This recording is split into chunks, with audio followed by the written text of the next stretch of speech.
Welcome to the Sharpe Show. I know you are accustomed to me going live in the evening, but you know I'm going crazy with late night stuff, so I've moved it more towards the day, and I appreciate you guys still paying attention to me. It's really important. If you care about this, you care about what we're doing, you don't want us to have a media blockade and blackout, you got to like, you got to comment, you got to share, you got to do it now. Stop looking at me. I know I'm handsome, I'm a good-looking man, but still go like, comment, and share right now so people see us doing this. Head on over to my Sharpe Facebook page. Like it. It's free, so go do it. No excuses. Also, subscribe to my YouTube page. It does matter. Do it right now. Again, why are you looking at me? Do this stuff right now. Head on over to my head on over to my Twitter. Do that also. We will be rocking and rolling. Please do that so people can see us, know that we're important, and, of course, grow our own media. I have a very special guest today, someone who I'm so happy to have, a man who understands influence, a man who understands how to move both the crowd and the individual, a man who knows how to consult in businesses and train people, even in a classroom, a man who's assisted me personally. He didn't know he did. I'm going to tell him about that in a minute. Who assisted me personally about 20 years ago, the man himself, Kevin Hogan. Thank you so much for coming on the show. Hey, welcome from Minnesota, too. We had a beautiful day here. We're locked down, but that's the way the world is today. Absolutely. And no one can talk about lockdown unless you live in Queens, New York, like I live. I Good am literally point. in the belly of the beast. Yes, I am. And for those of you who don't know, literally, I have de Blasio as my mayor. I have Cuomo as my governor. And I have AOC as my congressperson. So, yes. I'm really sorry for you. I accept your condolences, Kevin. Thank you so much. I accept your condolences. Absolutely. It is something that is driving me crazy. But look, I'm on the front line, right? Someone's got to be in the front line fighting this. People often talk about the idea of of Pennsylvania or Michigan or Florida being battleground states. They're not. The actual battleground states are New York and California, because that is where the government's doing its most, and then everyone else follows, right? Whatever they get away with there, it's coming to your state, Kevin. Coming to you. Oh, we're Absolutely. so lucky. Yes, absolutely. So, look, I want to let the people know something, an interesting story about one of the reasons why I wanted to have you on. This is about 20 years ago. I was actually selling Craftmatic beds in New York City. Sales job, trying to figure out how to make money, getting myself into the next level, door-to-door sales, one-on-one stuff, right? And I'm amazing at opening, right? People like me, I'm fun, awesome, but man, I could not close that deal. I struggled to close the deal. I just couldn't do it. Bad at it, right? So I go back to my VP. He's an amazing, crazy VP. He's a VP who gets on top of the table and yells at us and calls us names and all kind of horrible stuff, swears like there's no tomorrow. But I didn't care. I was a Marine. I had heard far worse.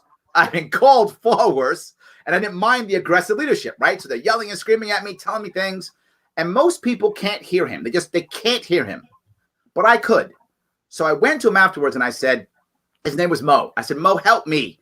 I'm opening good. They love me. They're telling me how they love me. As they kick me out the door, they're telling me how they love me so much. I'm not getting the close. He gave me 2 books. He gave me Influence, Science, and Practice by Dr. Robert Cialdini. Great book. And Kevin, he gave me your book, The Psychology of Persuasion by Kevin Hogan. And I read Dr. Cialdini's book first, and it was great. Mm-hmm. However, yours was more practical. Yours really helped me understand how to close a deal, influence up front, and it made me understand something more important, that it wasn't about closing, that it was about the romance to get the close. And that's the part that I didn't get. And I was pretty good at the romance, but you made me better. So I want to say thank you. You helped me be a better salesman. I think that's awesome. That's a great story. It's fun to hear it. full disclosure, by the way, I'm also helping a Republican run for Senate down south this year. So just so you know, I have another lover that's, so just so you know, everything is good. What you tell me is you're a playboy. That's the deal. Hey, we're libertarians. As long as it's I consensual, get to do anything I want. All good. As long as it's consensual, we're good, right? No judgment. As long as we're consensual, that's all that matters. That's all that matters. We're consensual. That's all that matters. All good. So yes. So I wanted to bring that up because something else happened too. At that was the time when 9/11 hit, and when 9/11 hit, that's right, yeah. Yes, 9/11 hit. It shut the whole city down. I literally couldn't sell anymore. So I called up my boss and I said, "Where do you not have a rep?" He said, "How do you like Delaware?" Oh my! I said, "I'm in." I got in my car. I had a family to feed. I had a wife. I had a family to feed, right? So I got my car and I moved to Delaware for a month. And I literally lived out of motels and I sold beds there. And your book was in my car. That is seriously cool. Absolutely. I am so excited I'm excited to see you running for a position in our country that could actually make a difference, because not only does the position make a difference, but the journey up there makes a huge difference, because all the people that you sort of virtually touch along the way and hopefully eventually shake hands with very soon, it's a huge difference. And plus we have to, the local leadership, right? Local leadership is critical too. You talked about 100%. This, and we don't have, we lose free thinking, right? When we have just right, left, and sometimes I'm really way over something. It's funny, Larry, everybody who's a Democrat thinks I'm a Republican, and all my Republican friends think I'm a Democrat. Have you had this before? All the time. Yes. Right? Yes. Or if I'm doing it right, though, if I'm doing it right, they all think I'm whatever they are. Right? When I'm doing it right, when I'm rocking and rolling, right, with my friends, and I'm not saying I'm libertarian, but just giving them answers for their problems, and they like it, they go, "Oh, you're obviously whatever they are." Right? And this is influence, right? Whereas if I'm just commenting, writing an article, I'm not trying to go for the political point of view, of course. But this is why you're doing what you're doing. And I'm really glad. I'm so excited to see you doing this. It's very cool. Yeah. Because you brought up the most important point in my view, right? Look, of course I hope there's a libertarian in the White House. Of course I hope that. I also realize the odds are really slim. I get that. I'm not fooling myself that the odds are slim. However, somebody does win the lottery. So you never know if we happen to be that one ticket that wins the lottery. It could happen. It's actually not that bad. The odds aren't quite that dramatically poor. Remember, if you just think back just 3.5, 4 years ago when Trump was running, no one gave, a year before the election, no one gave him a chance to win, because he really isn't a Republican. He's really not. Right. He's sort of wherever he wants to be, which, by the way, is what a libertarian pretty much is. And I'm not saying I like the man or dislike the man. He doesn't pay me enough one way or the other. But I do know that when a person does when they say what they want, and when they think what they want, which is exactly how he got elected. I mean, hate or love the guy, you know what? He said what he wants. He just resonated with the American public in a very incredibly powerful way. Oh my goodness, look what he just said today. It's terrible, it's evil. Well, maybe it was, but it resonated with 51% of the people today. Absolutely. And this, by the way, is really important when the downline people that you're working with for governor, for Senate, for local Senate, local House of Representatives, they have to remember that it's okay to state your opinion about stuff, because people will latch onto it, and their opinion really matters. It's like once you say your opinion, somebody gets an opinion about you. You're either a genius or an idiot. Yes, right. Yes, absolutely. But it's like, what's that one comedian says, on the road, everyone's either, a slowpoke or a maniac, right? If you're going slow to me, slowpoke. If you're going fast, maniac, no matter what. Exactly. That's all they are. Yes, everyone is that. Yes. But I'm with you completely. And I think the same thing could happen for Bernie. I'm not a Bernie fan, but I understand why people like Bernie. I do. I get it. He's been right there saying the same thing. And when you say things like, should we make, billionaires illegal? Yes, absolutely. Yes. Get out the guillotine. That's boom. And people go, oh, this guy's real. He means what he says. And in our world of politics of people not believing it, it's an issue, right? Trust is everything. if the Democratic National Committee wasn't as strong as they are, he probably would have been the candidate, and they actually would have had a chance against Trump because you'd basically be running crazy person against crazy person, and Sanders would have a really good chance. Joe Biden is the he reminds me of like a second guy on a comedy team. He's not going to win. He'll come in second place no matter what. And well, you know, I don't know. Like I'm in New York now, right? And as I've been out there talking to people, I think the slogan may be working. And the slogan that I'm hearing is blue no matter who. And I feel like that's actually working. What I mean by that is in today's world, you know this, it's people aren't trying to bring people together. They're trying to get their base out. And the key that I feel now is the Democrats' base, it's out. They are motivated. They are energized. They want to get out and vote. That is my concern. And I think Biden may just be a placeholder for the idea of what blue is. That is my concern. People may just be voting for whatever their hatred or their love of Trump may be the number one reason why they're voting, regardless of whether it's in their best interest or not. You have an advantage because you represent people who think for themselves, which means you and I can disagree and nobody cares. Whereas, seriously, like if somebody tells me, it's like, Kev, I really think you're wrong about this. I'm like, good. It's okay. Right. So right. And this is what makes a libertarian such a thinking person is that we're like, I can see that point of view. I could actually evolve and have a different position in 12 years. It's very possible. Right. Whereas if I'm running for Republican or Democrat, I can't have a different position than I had 12 years ago because I've now quoted him. You were said 12 years ago, you said this, and like 12 years ago, I was an idiot. What did today I figured it out. I actually went to school. I learned something. I paid off. Mom was right. I actually can learn. I knew it. I wasn't just, And so I like the fact that the libertarians' message doesn't have to be making America great again, and it doesn't have to be blue. What was that again, by the way? Blue no matter who. That's just stupid. So that's just stupid. Very good. So the answer here, guys, is for everybody here who's following Larry and all libertarians, the answer is not whatever Larry just said. Yes. Because it makes no sense. The answer is that you in your living room or nobody's at the office today. Not anymore. In your living room or your bedroom, wherever you're watching Larry. The answer is that you actually are the person who needs to be represented, the person who wants to have their own decisions, the person who wants to make their own choices. And you deserve to have a candidate that doesn't necessarily want to. Sure, I have a political statement. I have a political stand. I have issues that I stand for. I think that, I have friends, family that are gay. What do I care? It's their choice.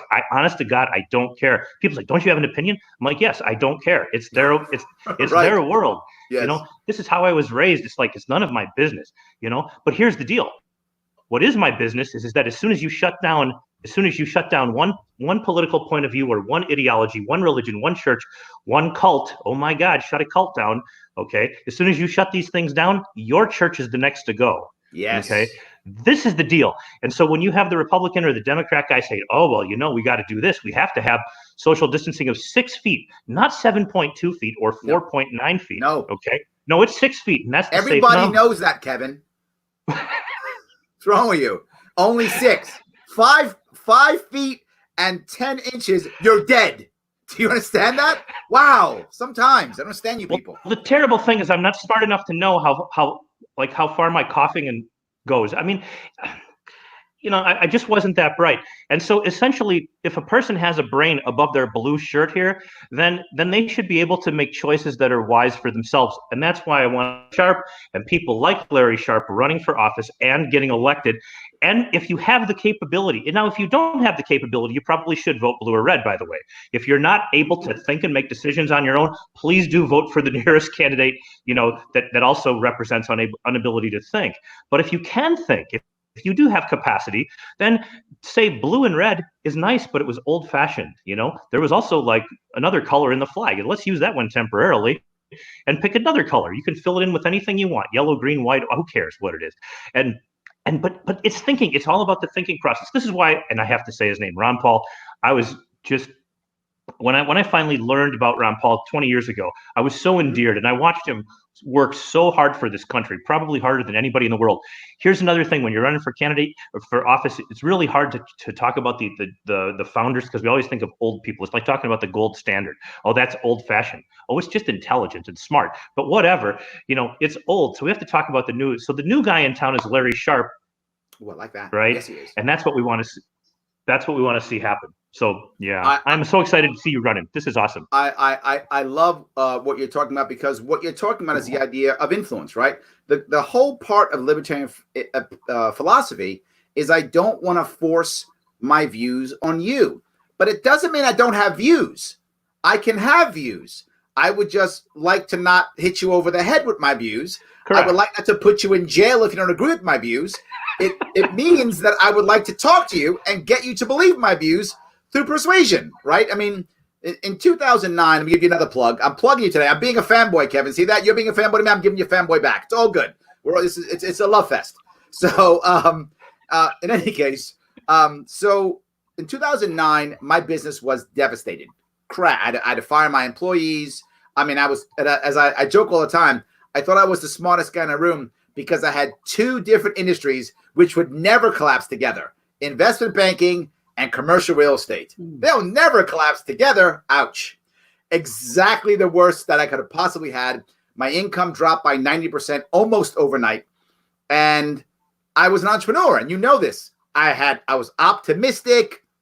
What's this going to be like, 3 months and I'll be fine, right? Come on. Who cares about debt? I'll pay it back. I mean, that's exactly what I was thinking. And boy, was I wrong. So when I fired my employees, I had to reboot my entire company. And when I realized that people didn't believe they could sell better. Most of my training was sales training. The majority of it was that. Some was marketing, but most of it was sales training. People didn't believe they could sell better. I didn't have the gravitas or the brand value. People would believe that I could be that guy. So instead, I changed the way I spoke, and I said, I know what you want, though. You're firing people, right? They went, yeah. Don't you want to do more with less?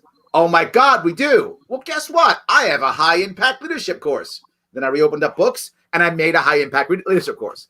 And that's how I rebuilt my entire practice. And now almost all of my training is leadership. But as you know, post-industrial leadership isn't management. Post-industrial leadership is all about communication, right? I don't need your arms and legs as much as I used to. A machine does that, or I buy it overseas.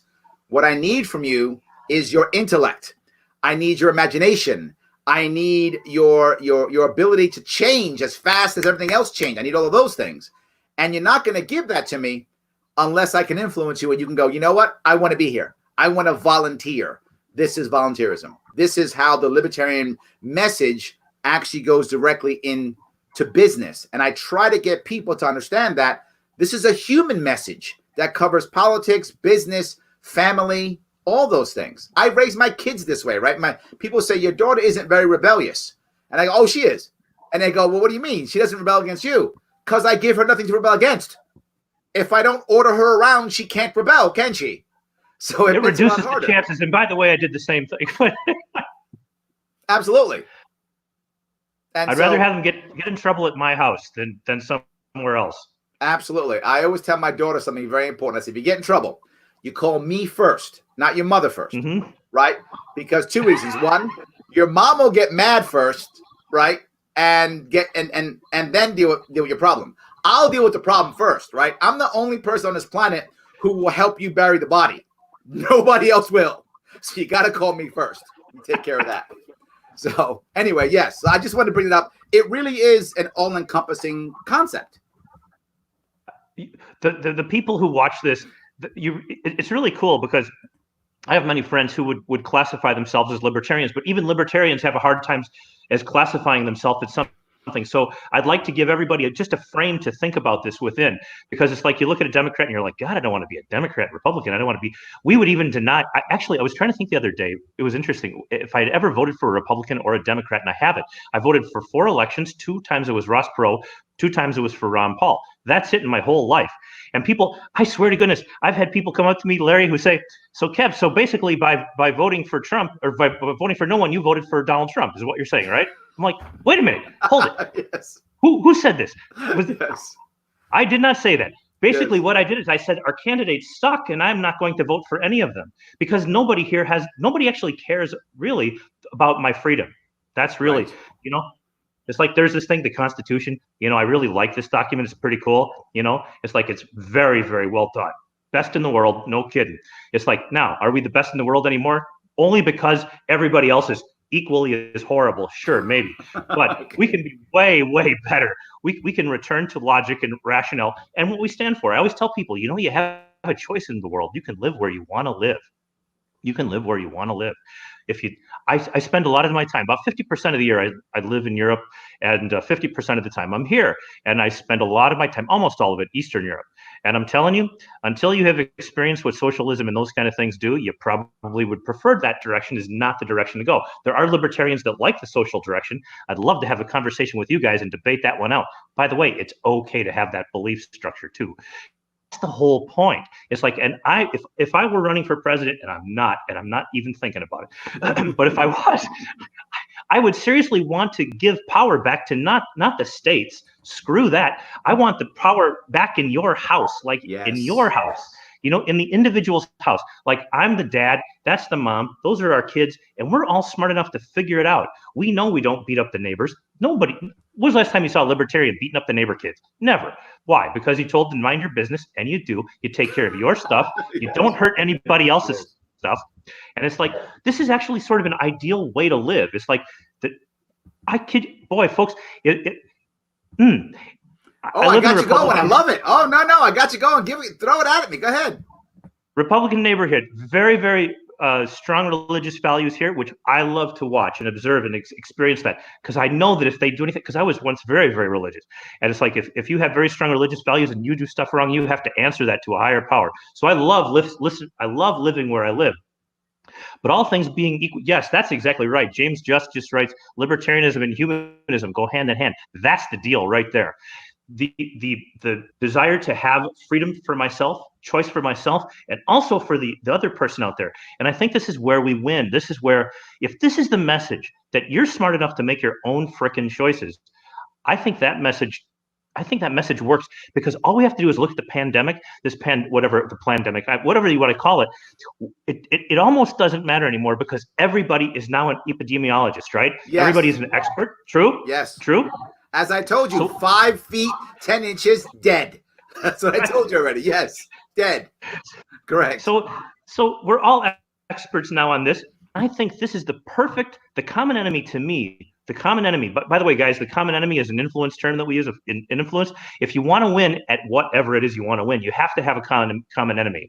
So the common enemy can't be Republican, because about 35% of the people here that's watching this voted Republican. Yep. The common enemy can't be the Democrat, whether you want them to or not, because they voted, because we need all these people back together, because Yes. the real right? We need everybody back together, because the common enemy is actually poor thinking, right? It's like, and giving you the thought and the choices back yourself and making it all okay. Common enemy is not necessarily Republican or Democrat, but it's the way that they think and the way that they sort of run the world down, and Yes. Well, look, it's funny you said a lot of that stuff. Yeah, Myron says you're exactly correct.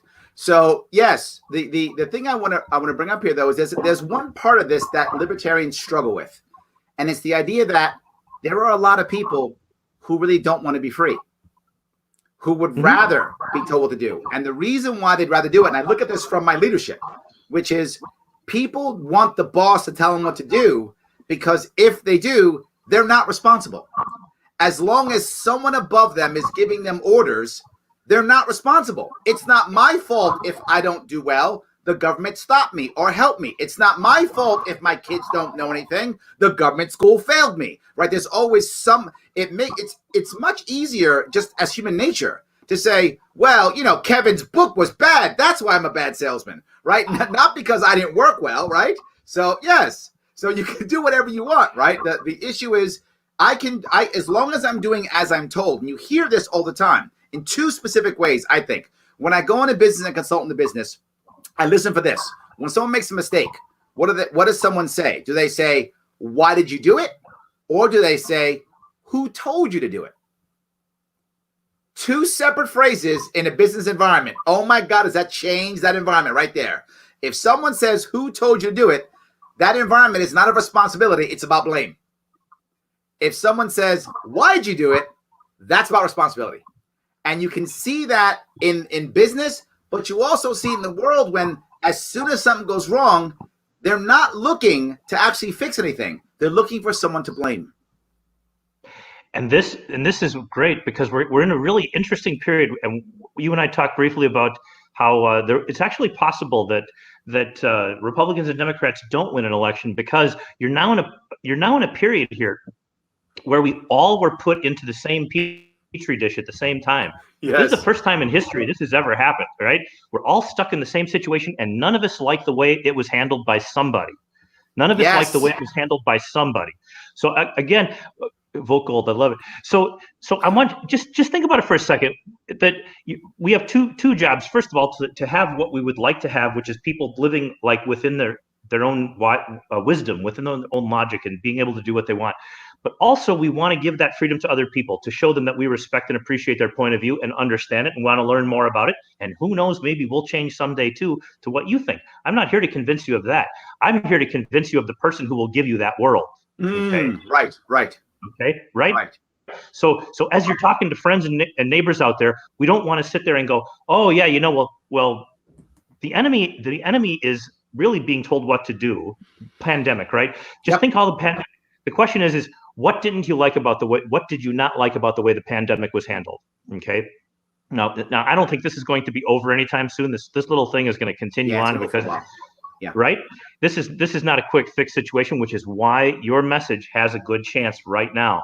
Because what's been happening is that people are now going, I don't like the way my governor handled it. I don't like the way the president handled it. I don't like the way Congress handled it. I don't like the fact that I applied for a PPP or God, I got to learn all these letters again. EIDL or whatever it was, and it was like they said it was going to be $10,000, but it was really $3,000 or $4,000. They said that it was a grant, but really it's actually a loan, which by the way you're going to also pay taxes on, and all this stuff. So the question now comes to: do you really trust the Democrats and the Republicans? That would be those people over there to make the right decision for you in the future, considering current experience. These are the same humans. Do you want these same humans making your decision for the next 4 years? This is really simple, guys. No rocket science required here. They told you this, and you got this. If that's okay with you, vote for them. Yes. Yeah, absolutely. You actually, it's rare that you'll ever hear me say, don't do that. I'll often say, if you want this terrible thing, then do that. If you want this good thing, oh, look right here. See, this is the good thing. But maybe you want the terrible thing. I'm okay with that. And the funny part is sometimes people do want the terrible thing. And what I'm trying to get more libertarians to understand is don't be angry at them. That's it. Just don't be angry. Just go, okay, you go over there and do your terrible thing. I'm going to go over here and do my cool thing. And by the way, you're welcome to come over whenever you want. I think the only time that you get to get upset, you have to pick. I always tell people you have to be divisive on one or two issues, but you can't be divisive on too many. So don't go ticking off your neighbors and friends about 20 different things. I always tell if somebody wants to succeed, torque them off on one specific issue, whatever that is. Pick an issue and have fun with it. Okay, but don't torque them off on everything. Okay. Right. See, libertarian all of a sudden. Wow, this is great. Tim O'Connor's coming here. I love this. That's nice. That's just really cool. So where was I? That's what I get. Thanks, Tim. That's your fault. That's Tim's fault. Blame Tim. That's it, yes. No, but you were talking about, you can't make everybody angry on more than a couple of things, right? That's it. Yeah. I was listening, Kevin. I was listening. See? Thank God, because I don't pay attention. But the thing is that we're helping a gentleman run in the South for Senate right now. He's going to win. He will win. We've seen the numbers. The odds are looking pretty good. I'm pretty happy about it. And the thing is that we have to hit a couple of points for him. And by the way, I always have to do this within my own ethics. Like if I don't believe it's possible that this is the best thing to do, I have to go away and say, you know what? I'm just not doing it. I was asked by the Obama campaign in 2007 to help. Do you know this? I was helped. I think I can tell the story now. Actually, I was offered by Hollywood to come out there and help get Obama elected, and I said no. I was like, I can't do that because I just, not that the man's a bad man. The man's actually a pretty good man, but the problem is that from a political standpoint, I didn't like what I was seeing. And so I said no. I actually think that most politicians, not all, But I think most politicians actually think they're doing what is right. Most do. There are some horrible people I've met, tons of them, who actually hate their constituents, who are just bad, horrible, sociopathic people. I've met them. But I think most politicians believe in their hearts that they're helping, right? I actually think that my mayor, who is a terrible, horrible mayor, actually believes that he is smarter than you, Kevin. That he should rule you because he's smarter and better than you. He's not trying to hurt you, but look, you're one of the plebes, and he should really just be helping you because you don't know any better. I think he believes that. Now, my governor's a bad person. He's just a bad guy. There's a difference. That's all I'm saying. I don't think Obama's a bad guy. I think he's just wrong. No, I agree, and that was my state, and that's why I didn't do that. And I had helped a couple of other candidates in the past. I can always got to be careful about which story to tell. But nevertheless, so the Obama campaign I said no to, and then Trump people didn't ask. And I actually told Tulsi Gabbard's people that we would help them if they want to call us, and if they can get onto the ballot, that we would go to bat for them and look at them, because I liked what she was saying. I did too. I invited her to come across. I invited her to come across to us. I wouldn't mind if she was in my position right now, but sadly, she said no to both of us. See, we're failing, Kevin. It's life, and sometimes people are just testing the waters. Look how long Trump tested the waters, right? Yeah. Trump tested the waters a long time, before. I mean, if he would have wanted this 12 years ago when he had the show, when it was popular, he could have done this, but clearly he didn't want it at the time. And he did it when he thought he had the best chance. And then he kept going. Thank you, Joseph. I appreciate that. Trump kept going, and that's why he made it. And he resonated with what was going on inside of people's minds. Right. So in other words, Trump would say the craziest doggone stuff, and people were like, oh, well, that'll never fly. And no, it doesn't in the politically correct atmosphere. And this is another thing that's really tough. You got to be able to sit there and look at your name and go, okay, I have to be honest, but I don't have to be a jerk. Okay. Right. So yes, it never.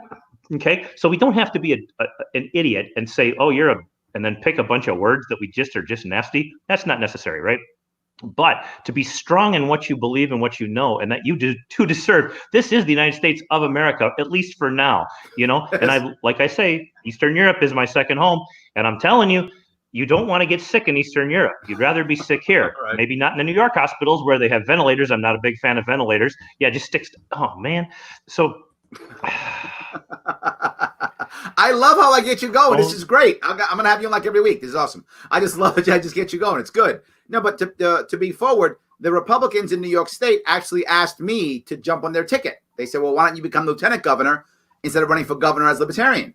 And I said to them, I can lose on my own. I don't need your help to lose. And I proved that true. Correct. See, I showed them. So yes, I can lose all by myself. So, but yeah, there's times when you don't want to make that step. Because of how I ran a third-party campaign in New York State, it was the largest third-party campaign run since 2016. I raised over $500,000. Is that right? Yeah. I raised over $500,000. I had a nationwide a team. It was a big campaign, right? I had hundreds of people on my campaign. It was big. The issue is people who now want to run third party, they will often call me on my team. They'll reach out to me on my team and they'll ask, right? How do you do it? What do you do? And when I tell them how hard it is, they don't like it. And that's why they don't do it. It is not easy to do this. It is not easy to deal with the press, because when you're left or right, the press treats you a certain way. But when you're not left or right, the press immediately dismisses you. You are wasting time. It's a whole different way of dealing with press. People, everything changes. It's a whole different way and people who come from the left or come from the right, and then they feel that, they don't like it. They don't like it. It's one of the reasons why you see very few of them come over. They come and then they leave because they don't like the difference. It's a whole lot easier being part of a left or right machine than it is the middle. And the biggest reason is, and I'm sure you'll love this, when it's just left or right, all that matters is rhetoric. Nothing else matters. It's just, I'm not the evil that guy. That's all that matters, right? I'll protect you from that guy or that gal. That's it. That's all that matters.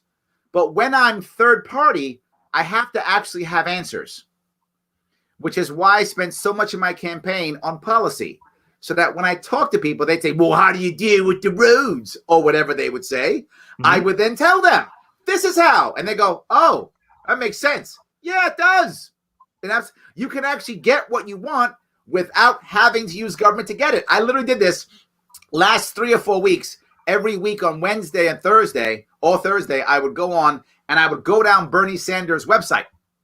And I would literally give answers for every single one of his issues, but I give a libertarian answer. And the amount of Democrats that came from that blew my mind.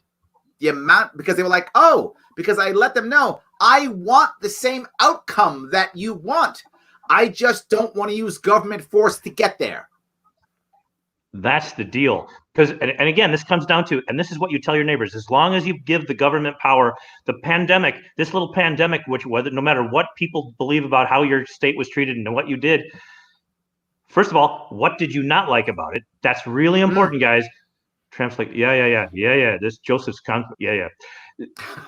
What did you not like about the way the pandemic was held? Because people do need to think about what it was they don't like, because that's what they need to change. It's like, when something, okay, so let's repair. The repair here is that you gotta love it. It's like, this is a medical issue, okay? And what it really should come down to is here's what we don't know, which is a whole bunch, okay? We don't know a whole bunch. And so we're going to solve it with the most extreme choice of all time. Yes. Okay. Absolutely. Okay. Yes. I mean, that's like mom beating the hell out of all of us kids when we're kids. It's like, wait a minute, mom, I didn't do it.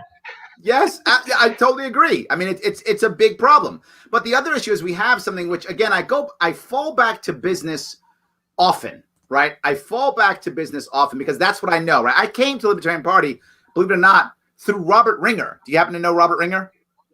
Oh, God, yes. He's fabulous. Absolutely. Love him. He's the one who got me to read Atlas Shrugged. He's the one who brought me into this world, right? He's a big objective. I'm not an objectivist, but he's a big objectivist, right? So that's how I came in, right? And as I come in, I look at it through business. And business has this rule now, and now government's picked it up, of zero tolerance. And zero tolerance is all about no one can ever make a mistake. Therefore, over-regulation is the only way of protecting yourself. Every time something goes wrong, new rule. Something goes wrong, new rule. And the story I use often, and if you worked in an office, you know this one, right? You've got a conference room. You've been working in your conference room for years. People eat lunch there, they work there, they talk, they do business there, they connect there, all kind of good stuff. Then one day, Bob spills coffee. And the second Bob spills coffee, no one can be in the conference room. No food in the conference room. No food. So how does that actually work? Well, what happens is now, because no one can eat food in the conference room anymore, now they eat at their desks instead. So now you got more dirt and grime at the desks. That's worse. Now they're trashing all their tech because it's all got coffee and food in it. That's worse. Not just that. Now they're not collaborating anymore. So now you're not effective anymore. They're not doing work anymore. That's worse.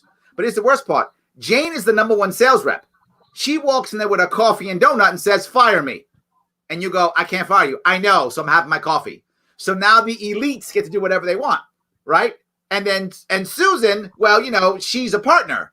And Jimmy, he's the boss's son. So they eat whatever they want. So what happens is the elite get what they want and the juniors all fail. And that happens in business, that happens in government. When you overregulate because of zero tolerance, it destroys everything. And that then goes up to one more, which is now you have zero tolerance on thought and zero tolerance on speech. Zero tolerance is the key here, and it destroys everything. You're told.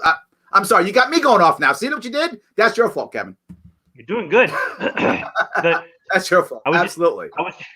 I was just down in Chile about. I came back. I got back from Chile the day that Chile closed their borders and the day that we closed ours. So it was actually very lucky, or else I'd be sitting down there right now, which was not a fun deal. And but I was down there, and I one of the questions I now ask when I travel is do I have the freedom of speech in this country? And people say, of course. They'll say, of course. Well, but you can't talk about the dictator. Right. Okay. Right. Because you could go to jail for that. In Poland, where I love, everybody who knows me knows I love Poland. Poland's been great. I've worked with the church there. I've worked with the government. I've worked with the church and the government in Poland. The church, by the way, would be the Catholic Church, right? And the Polish government at the same time, together to make changes. Wow, was that fun or what? So this is how the world works. It's like when you have freedom of speech, you can say anything and everything's okay. And we really need to get freedom of speech back. There's a lot of stuff I'd prefer my kids not say. There's words I prefer they don't say. It's like, don't say that. Come on, don't do that. But at the same time, I really need it to be legal. I need it to be okay. Because when I go to Poland, if I talk about, I can say that what the deal is here, I got to remember I'm not in Poland now, so I'm fine. Right. In Poland, you can't mention that Poles were coerced by the Nazis to inter people at Auschwitz. And the fact is that historically, this is just facts. It doesn't say anything bad about anybody. But if I say that in Poland, I can go to jail. And I love Poland, and Poland loves Kevin Hogan because I've done a little bit for the country over the years. All right, because of influence. Larry, when I about 2007, when a book I wrote called Covert Persuasion, that's one of the greatest titles. I remember. I actually bought it. Right, it's a pretty good book. It is. And oh my gosh, they grilled me, the media. I got in front of the press one day, and they're, Dr. Hogan, don't you think that it's true that by doing this you're the same as Hitler? And I'm like, Hitler? Wow, there's a stretch for you. Okay, hold on. Covert was black and red cover, right? Yes. I remember. You did read it. Yes, I did. I wasn't making that up. I told you the one I didn't read. I didn't read the Invisible one. That I didn't read. Invisible Influence. That's a pretty good one too, by the way. I haven't read that one, but I read Covert. I remember. I was in a scientific mood when I wrote Invisible Influence. I was in one of my devious, mischievous moods when I wrote Covert Persuasion, just telling the truth. So Mom always demanded that or else you get in big trouble. So and it was always important too, because in our house, you always tell the truth and you always have the right to say it. It's like, you don't get punished for what you say. You get punished for what you don't say. It's like, wouldn't it be cool if your kids told you the truth? Wouldn't it be cool if your politicians told you the truth? Wow. Okay, what if Eric Snowden, by the way, I see the poster back there. I assume that WDEN, I can't think of very many other words. Hold on. Yes, it is. Okay, so I sat next to a guy coming home from Iceland about 6 months ago, and he's a computer guy. And he says, that Edward Snowden guy, he really ripped on the guy. And I'm like, that's really interesting. To me, I don't know, but my take was the guy's actually kind of a heroic figure in my mind, because he actually sort of told the truth, like my mom I have demanded. His picture on my wall. Yeah, I would agree with you. That is correct. Yes. And it's like, what would happen if we all told the truth? What would happen if we didn't need to keep secrets? Because after all, what secrets what can't I know? Like, what can my government do to somebody else that I don't want to know? Do I want to know they're hurting people and bombing them today? I don't want that to happen in the first place. How is bombing Afghanistan going to help Kevin Hogan's day? It probably won't. Yep. Oh, there's terrorists. Really? Have you been to the airport the last 20 years? Zero. Okay. Zero. Not one. There's none there. There actually are terrorists that call the TSA. Oh, sweet mother. You can stand up. I have been just, yes. I'm tired of it. Yes. Travel in and out all the time, and everybody's touching, and that's not okay. It's like, I believe it was Fourth Amendment. I could be wrong on this. Fourth Amendment search and seizure. Is that right or wrong? Yep. This sounds right. Fourth and there you go. Thank you. And so it's like, this is what I like about this country 50 years ago is that if you would do the stuff you do today, they'd go to jail. Yes, that's exactly right. Yes. Give me my country back. So it's not making America great again. It's like, give me it back. What the values and because this stuff matters. It's like, because as soon as they can touch you here, and as soon as they can go through the X-ray machine 20 times in a row, I got scanned one time, and I said, why is it that I constantly am getting pulled over? And they said, well, your picture doesn't look like anything like your passport picture. I said, but as you can see through my eyes, it is.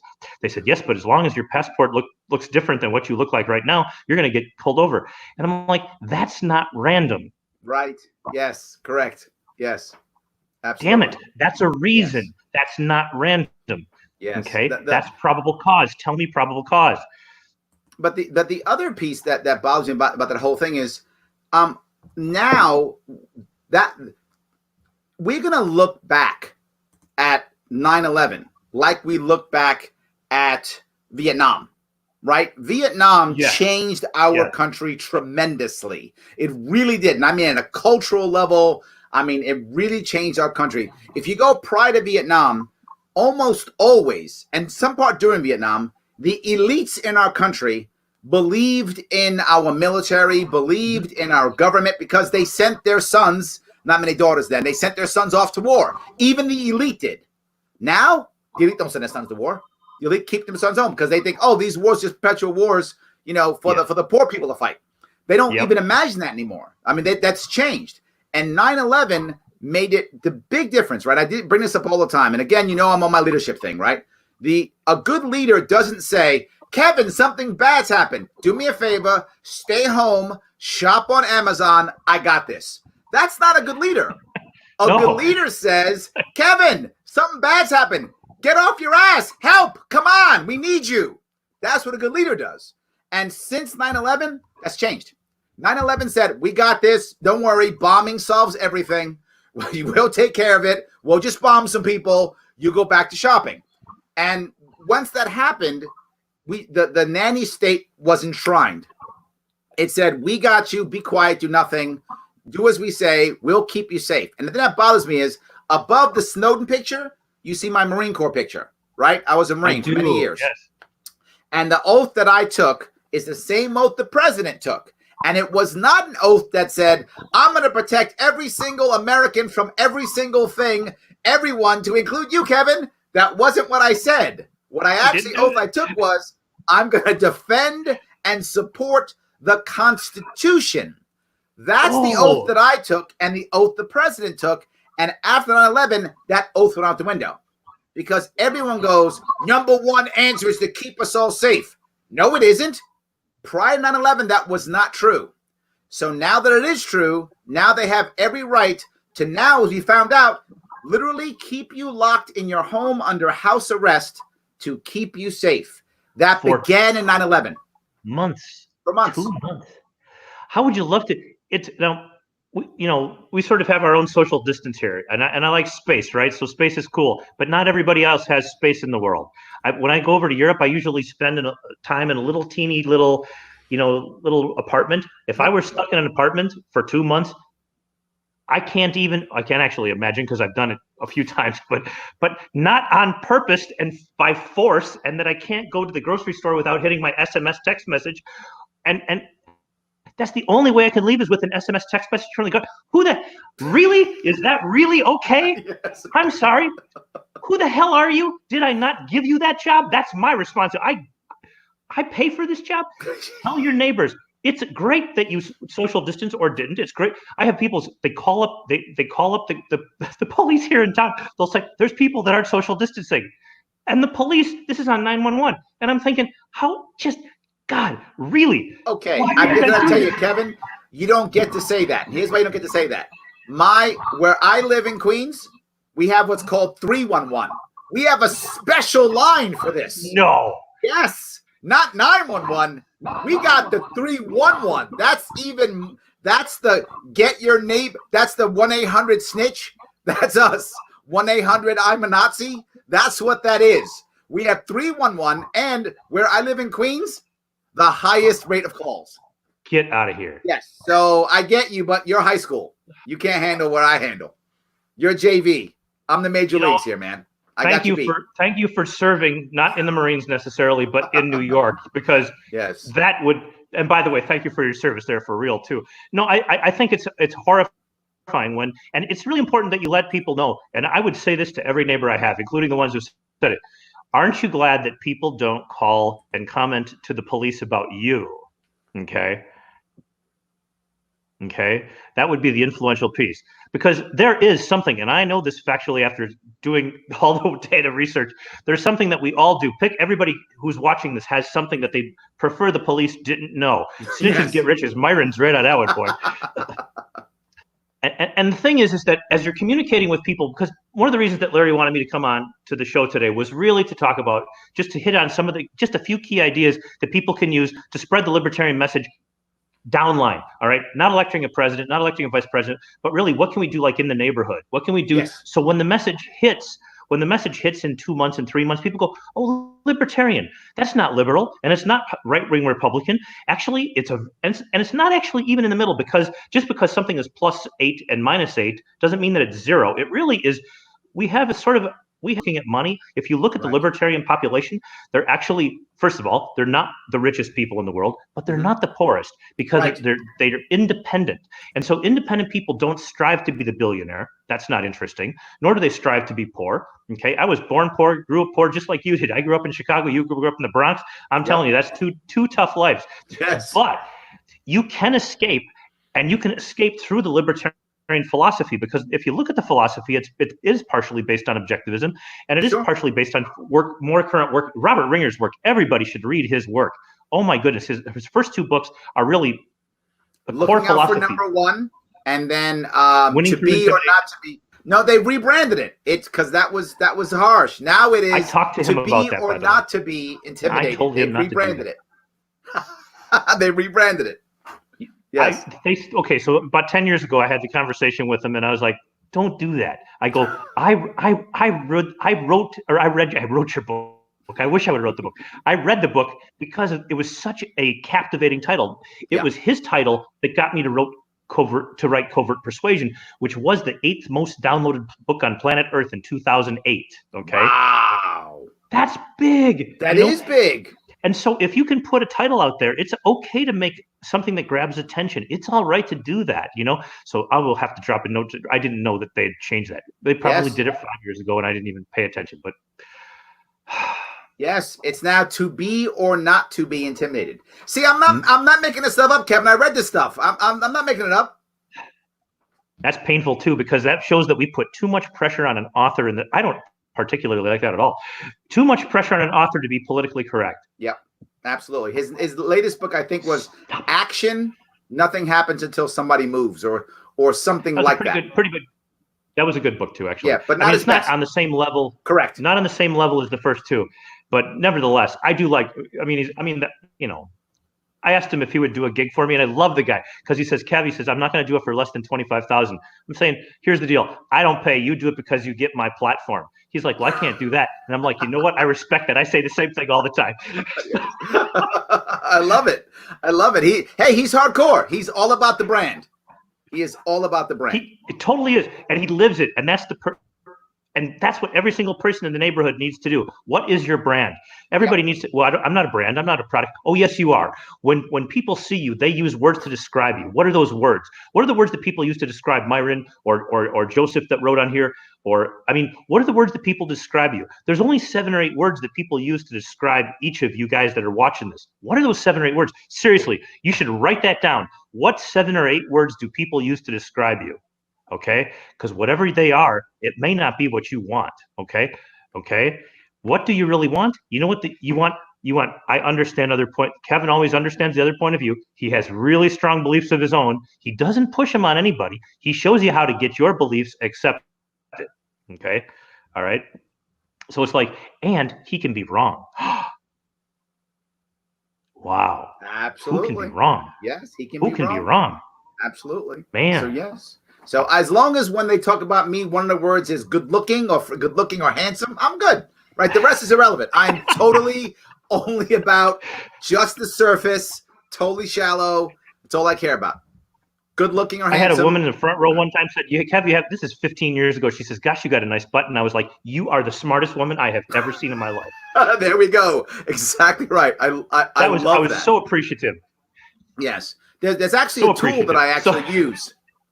I actually use this tool when I talk to people, and when I get people who want to start new businesses, and I'll say, "All right, here's what I want you to do: go to people who know you, preferably someone who knows you professionally, and at least one person knows you personally, and someone in your family. If you can get at least one of each, if you can get more, even better, but at least one of each, right? Someone knows you personally, a family member, and a professional person, and ask them this question.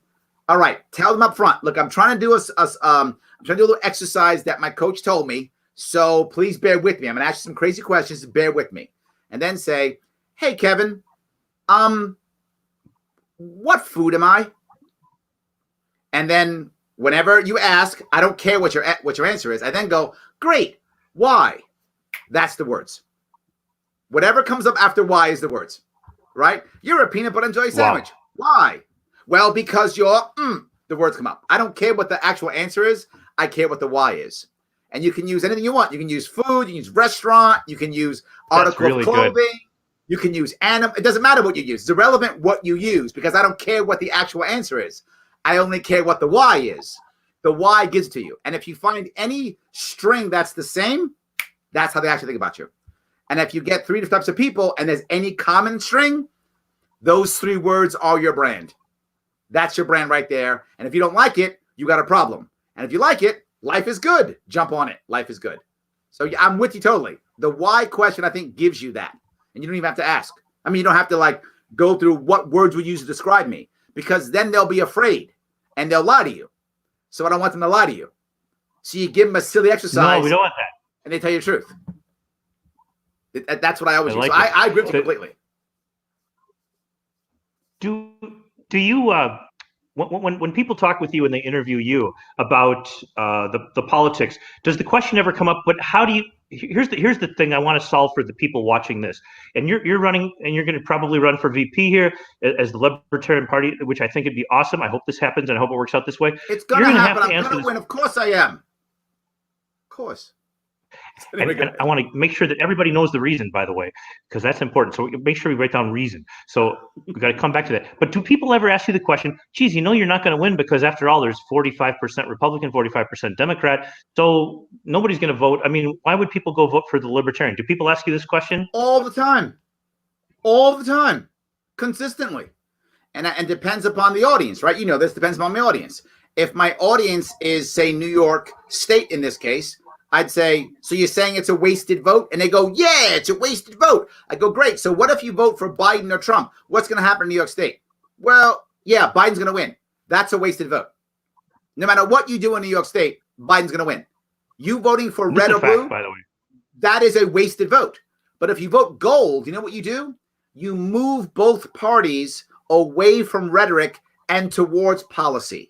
If you vote gold, you will move those two parties towards policies that can affect you. They'll pay attention to you if you stop voting for them. You've trained them to keep voting, to keep doing nothing because you keep rewarding their bad behavior. You could stop rewarding bad behavior and they might actually care about you. And people go, oh, yeah, there we go. Do you like my ideas? They go, yeah, I do. How am I going to tell those ideas to people if people don't listen? But if you vote for me, then I'll get on TV and I'll tell my ideas. And your guy or gal might pick them up. And then I don't have to run anymore. And I can go back home. And then we'll both be happy. That's what I tell people. And in 2015, going back to our current president, Trump was he had less than 10% of the vote for as far as polling is concerned, which we found is notoriously useless, but nevertheless still has to be done. So he had about 8 to 10% of about 8 to 10% of the vote. And so how did he get to be president? Is because he's kept talking about things that resonated with people. And so when it comes to things that resonate with you guys, which with you, it's like what resonates with you is your rights, your freedoms, okay? And it's taking back, and you can talk about the Constitution. A lot of people don't like it, which is fine. Let those people be over there. That's their choice, okay? They still live here. It's true. Okay, but it's not my fault. So people say, who'd you like to deport? It's like, it's got nothing to do with boy, it's stupid people. But look, the piece that I bring up, so the deal is so I only bring up the Constitution if I know that's my audience, right? And if I look at my audience, for example, in New York State, most people in New York State don't care about the Constitution at all. It means nothing to them. They want to just change it, trash it, zero value, doesn't matter. I get that. So I rarely talk about that. I talk about, don't you want this thing to be better? I always begin with the end. I never talk about policy. I say, do you want this thing that I want? And they go, I do. Awesome. Then I go, is it good right now? They go, no. So that's what gets me off of the problem we have constantly is people take all of our libertarian ideas and views and they measure them against perfection. And if you measure it against perfection, you always lose. So I set the bar as status quo by saying, do you want something better? You do. So right now it's not working good. Right. Here's my policy. So now my policy is measured against status quo, not against perfection. If you do that, they go, oh, that actually makes sense. You must be a whatever they are. So if they're Republican, you must be Republican. They're Democrat, you must be Democrat. And I still want people to vote in New York and California also for Libertarian too, not because it's going to make a difference in the outcome in that specific state, but it will. There's amazing, going back to Trump, there's like this riptide that happens when you don't need to win California and New York, we found out, to win an election. That's the first thing, okay? Yeah. Okay? thank God for the Electoral College. Okay, so the Electoral College, a lot of people say there was an article today, I think it was a New Yorker or Atlantic today. It was guy they didn't get it. It was like, oh, it's a terrible thing, and I'm like, no, the Electoral College will save this country's butt someday. Okay, so you really got to study, but forget the history part for a minute, guys. Okay. The point is that you can win South Dakota, you can win Iowa, you can win Minnesota, you can win Wisconsin, you can win. Probably not Florida, but you could win. Nevertheless, you could sweep some southern states and some western all the way to the coasts. And by doing this, you make Maine, your New Hampshire. Yes. By the way, yep. Those are doable, and those are real things because the independents have come from these states. You know, they have come from. And so New York and California, tough gigs. That's where I would attack last. You know, it's like, we're not going to get that. Let's go where we have a much better chance. I always found it's much easier to be, you know, a lot of people say, well, Kev, I want to be a famous author. I'm like, okay, here's the deal. All right, let's start out with just being an author, and then let's sell it to a group of people. Okay. Yes. And after this now let's widen the scope a little, and now you'll get bigger. Don't try to like capture the world all in one shot. Instead, let's capture some of the states that are like 15 electoral votes or 20 electoral votes, and maybe smaller. If we get that, we actually have a chance to get it all, because that's what Trump did. Trump did not win New York, did he? No. And he actually walked away from New York. In fact, he didn't win anything on the West Coast, right? I don't think so. Okay. So you have a president who nobody liked. Who likes Donald Trump? Nobody likes Donald Trump. Even the people who voted for him didn't like him. But he resonated. He hit on things that resonated. So resonate with people on the things that are critical, really critical to them anyway. And people's success, as we come out of this pandemic, nobody's got a job. There's 30 million people, 40 million people aren't working that were working 2.5 months ago. Yes. Good job, guys. Really brilliant, by the way. So now you have this.